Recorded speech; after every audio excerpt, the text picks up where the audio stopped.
Ngouabi accuse certaines pratiques de bloquer le fonctionnement de l'État et le développement du pays. Puis il lance une question qui résonne comme un avertissement. Qui, dans le PCT, est révolutionnaire et qui ne l'est pas? En décembre 1971, à la place de la Gare, il annonce une vaste opération d'hygiène politique qui n'épargnerait personne, pas même les membres du bureau politique. Le 21 décembre, il présente son nouveau gouvernement.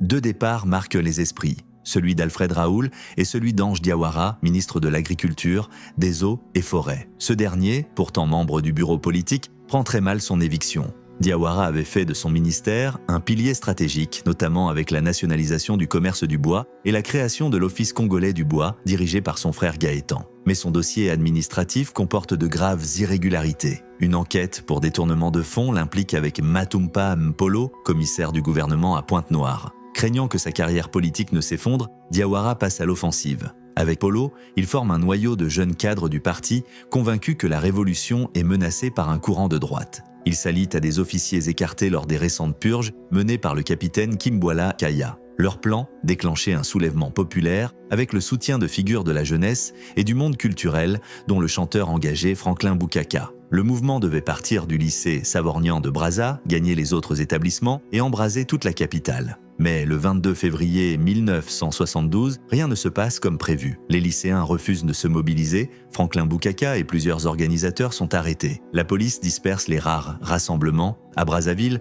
la population n'apprend la tentative de coup d'État que tard dans la matinée. Aucun coup de feu, seulement le hurlement des sirènes militaires à l'aube. Ngouabi, alors en mission à Pointe-Noire, s'adresse à la nation.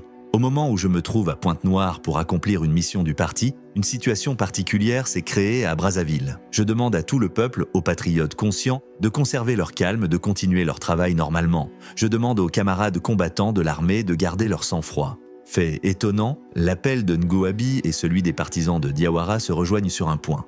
Inviter la population au calme et à la confiance envers le PCT. Vers 9h, le haut commandement de l'armée annonce officiellement que le coup d'État a échoué. Les principaux meneurs sont arrêtés, à l'exception de Diawara, en fuite avec quelques compagnons. À 10h, tout est terminé.